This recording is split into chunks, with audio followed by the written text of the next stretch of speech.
I would love to be able to bike the girls' places. I would love that. It's like a dream. Do I hope one day it'll happen? Fingers crossed. But how do we get to that point? More people need to care.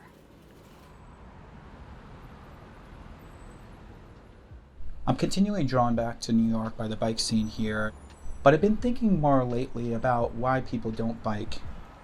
And then thinking about it, I realized that we always tell these stories about how amazing biking is and about all these cool people riding their bikes, but what about all the people that don't bike because they're too scared to or they don't feel safe?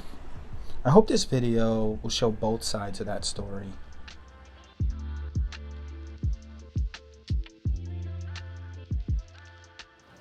Let's do it.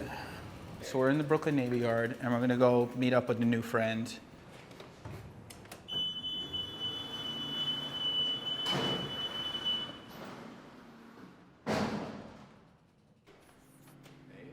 Howdy. How's it going? How's it going?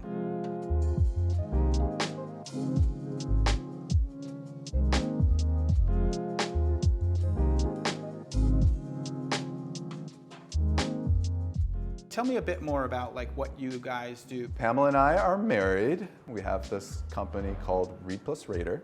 So we're filmmakers, we're directors, and really we make productions in the computer, 3D worlds to put people into weird, crazy scenarios. We've made Miley Cyrus ride a giant cat through rainbow clouds, allowed people to rave with dancing dinosaurs that were animated with motion capture. This is our little studio space here, allows us to do smaller productions. And I love all these different cutouts and stuff like that.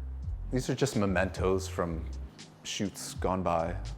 I met Pamela almost 20 years ago, and we've been a dynamic duo ever since. The children came much farther after that. Always been very fun and childlike, even before the children. We could do anything we set our mind to. Yeah, I think that's our mentality. And if we can't make it in real life, we can make it in the computer, right? That's right. It's becoming up more and more, this idea of how the bike actually helps to create that childlike experience. For me, I actually didn't feel like I had that much of a childhood when I was young, so I feel like I need to experience it now. I mean, I always like this idea of going on adventures and making things. With the bike, I mean, I grew up in a very small town about 45 minutes southwest of Cleveland, Ohio, and living in the country, we just have our big property and nobody's next to each other. There's no sidewalks to walk on. Certainly wasn't allowed to bike the couple miles that it would have taken to go to a friend's house. Thinking about the limitations of that, and I imagine to some extent moving to a place like New York and feeling the freedom of being able to go places by bike or even just walking for that matter, what that felt like for you. It's super liberating. I probably wouldn't have kids if I didn't live here, because I want to share that with somebody. Even though there's some amazing bike infrastructure in New York, we still have a long way to go. So I asked Matthew a bit more about why Pamela doesn't bike.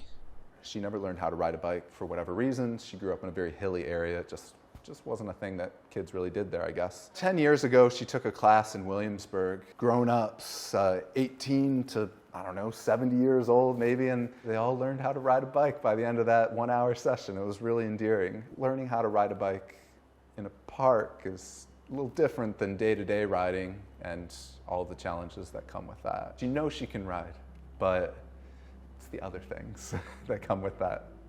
She's not quite comfortable riding on the street in New York. Yeah, it's the confidence. It's the confidence level, absolutely.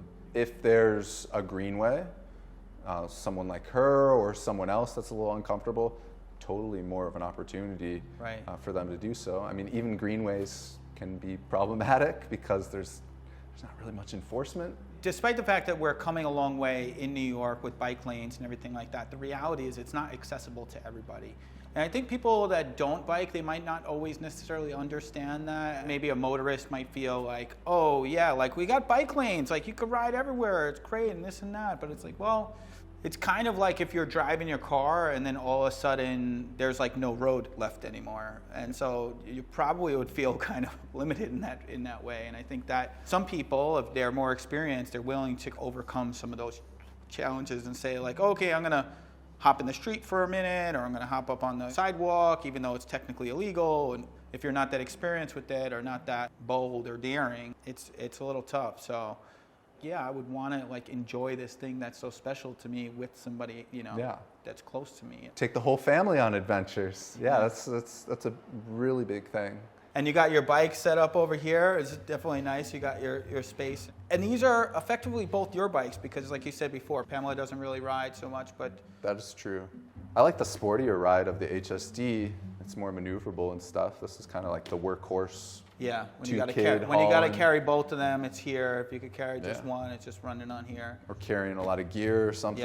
Yeah. I've carried all sorts of crazy, ill-advised things on this bike. But the HSD came first. It's like our tipping our toes into the water of the electric bike. I asked Matthew if we could come with him to pick up his kids and learn a bit more about what the bike means to him.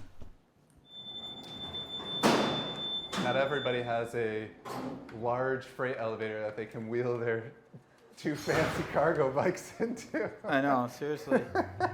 You were speaking before about the stress level riding and stuff like that. How do you generally feel when you're riding?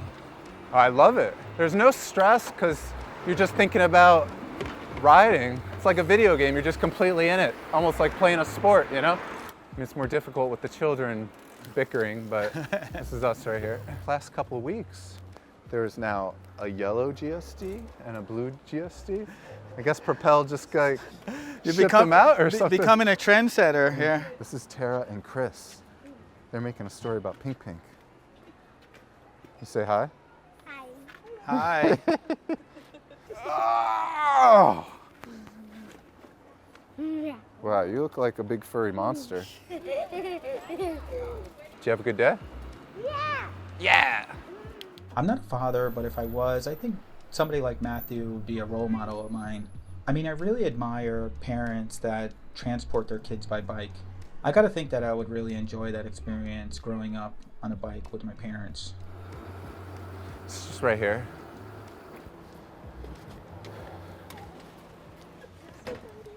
Aw, you look so nice. They always do your hair so nice. Oh.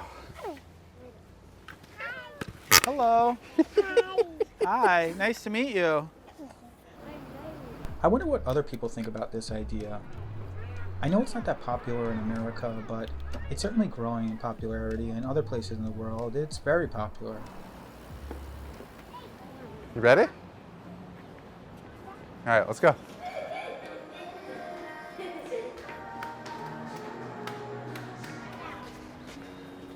Is it yummy? It's cold, isn't it?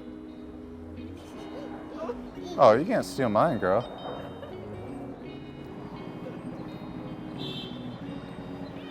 Right here. Bump. Do you guys come to Prospect Park much, or? Yeah, I mean, probably like a couple times a month. It's not super close. I mean, it's like a 3.5 mile walk. I guess the walking. That's the problem, right? Right. So you could easily bike here. Yeah. But Pamela walk here. Yeah. How does that work? Like when you go places at a distance, do you bike Pamela and she meets you, or? Yeah, she would walk or take the subway. It's really interesting, I guess, that idea that the lack of infrastructure like prevents you from like enjoying things as a family on the same level, right? Certainly couldn't go anywhere like Coney Island or something like that. I guess we could take the train. Kind of the unsaid thing here, though, has been the pandemic and the lack of willingness to take the train. So, although I always prefer biking over the train anyways. I feel like I have more agency, and I hate waiting for unknown train if it's gonna come or not. I've rode the subway like twice in the last 2 years. Not really out of fear anymore, but just this is so much more fun, and it's, depending on where you're going, arguably faster. Cold weather and stuff like that, surely you must want to take the train or some alternative mode. How do you respond to somebody that says that? If you're cold, just put on more clothes. Yeah. This bike here, we have a little canopy that goes on top, keeps everybody dry, keeps everybody warm. Well, except for me. Yeah. I'm not under the canopy. You're only cold once you start biking. Once Yeah. you start riding for 5 minutes, your body heats up anyways. Do you think that there's something special or beneficial to be like being out in the elements, to experience things more in that way? And we get to experience our city. have all these special little moments, these unexpected moments that were not planned for. Woo. You okay? What is he, a plane? Is it a plane? I never know if it's something like catastrophic happening or if it's just a plane. How was that initial experience of getting onto the bike and like get a bike to carry the kids? I had lived here for a while before I even decided to start cycling myself. And that was kind of out of a necessity thing. You know, it was like 10 years after when the kids came into the picture. I was very excited. We had the toe peak seat for the road bike all ready to go. But no, I was very, very excited about riding with them. Because Pamela doesn't ride, I would have somebody to share it with. Do you feel like there's a different level of like bonding that you experience with them on the bike? We get to head to the park and do things. We talk while we're on the bike, although it's a little chaotic right now. Yeah, man. Oh boy, oh boy, oh boy. I don't know what that was. Biking in New York, that's what you get. I'm sure to many this may look a bit scary riding so close to cars and such, but I guess it's something we just come to accept in New York. Fortunately, with all the traffic, cars can rarely go that fast. On our ride, we got to pass through an open street which started during the pandemic. There are several of these throughout New York, and I hope that we see more of them. I think most people want this in their neighborhood, but they might not know how to ask for it. I think something like this is a vision of a better future. Yeah, This sort of open streets thing. It's not perfect, but right. it's a lot better than the normal New York hellscape. You see families like walking their kids in strollers. That's great. I mean, I think cyclists are more on the side of pedestrians than they are cars. It's like a similar sort of open streets thing. Pedestrians, cyclists advocate for each other and realize that they're kind of on the same team. Speaks to the larger reduction of cars issue, you know. When you're biking or you're like advocating for certain things, you think about like, you know, as they grow up, like allowing them to bike more. Is that something that's in your mind? As a father, it kind of scares me a little bit because there is a danger to it, you know. It's a danger with anything. Yeah, I mean, I definitely want that to happen. I would love everybody to share in this, especially my own kids. Or at least also to give them the option. I mean, we were speaking before about places where it's not really an option, where you're pretty much forced to drive a car. Yeah. You know, they're privileged in having that option and a dad that's into it, you know, to help them. So we're gonna go up here and take a left, and this is our street. We have to do the elevator one at a time. Okay. Probably. Maybe. Well, we try it. We should try it.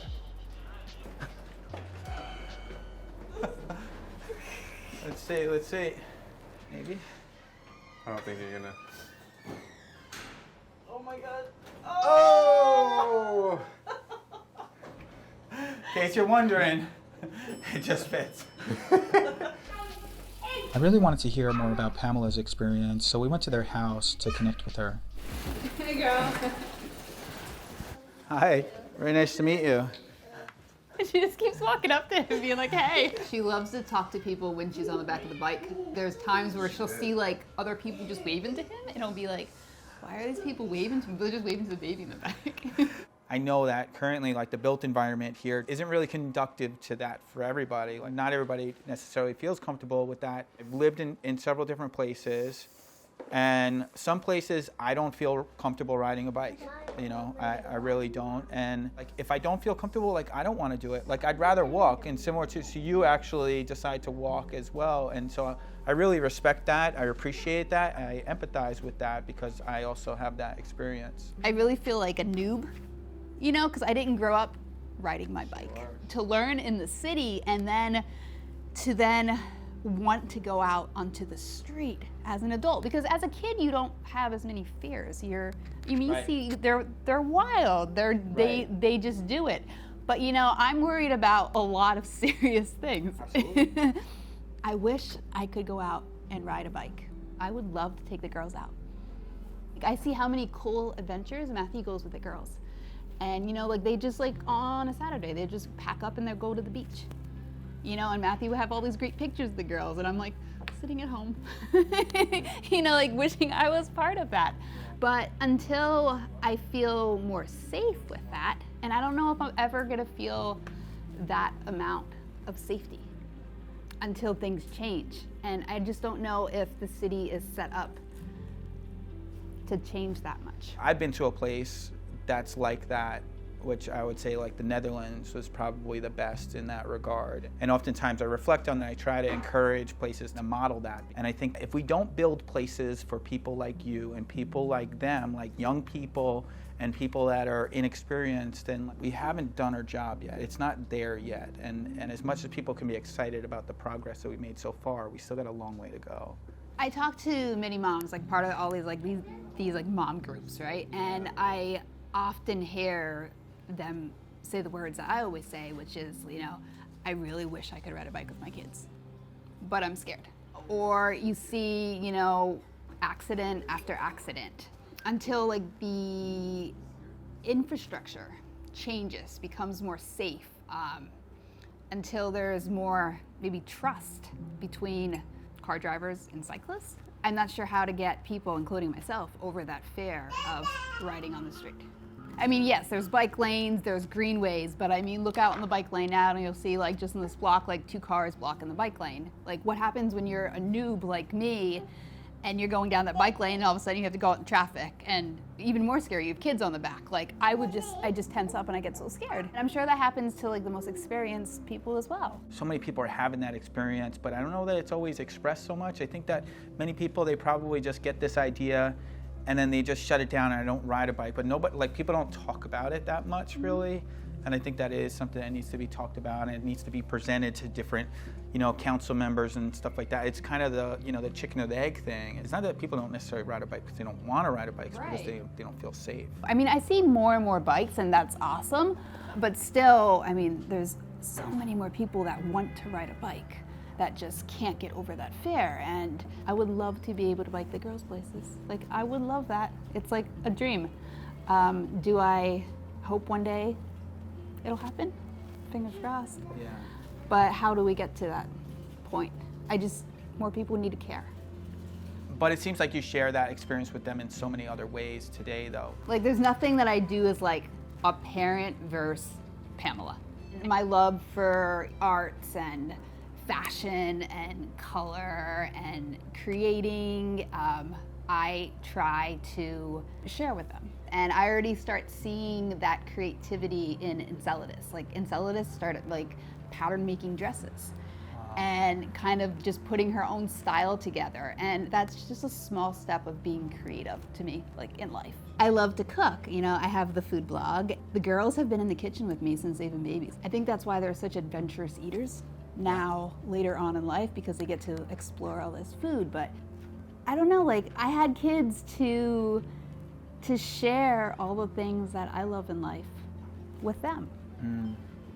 I like creating with them. I like sharing things with them. They're my 2 little best buds, The kids being on the bike and being exposed to the elements and different things like that, they learn resilience. They learn their ability to just figure things out and stuff like that. Absolutely. And that creative thinking and problem solving. Matthew's teaching in some way through the bike, and you're teaching him also in other ways through the farming. It's different ways of thinking. We don't gotta go to the grocery store and buy our broccoli.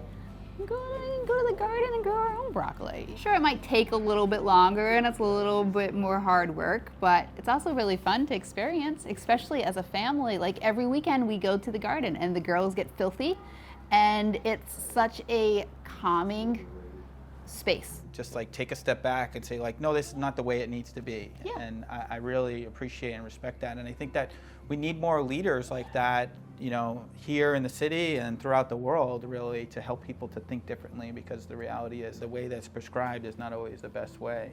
I kind of feel like I'm still very childlike. Yeah. And I hope that continues forever, and I hope that kind of free spirit, fun nature of being a parent just kind of brushes off on them. We should start a hashtag, let Pamela ride.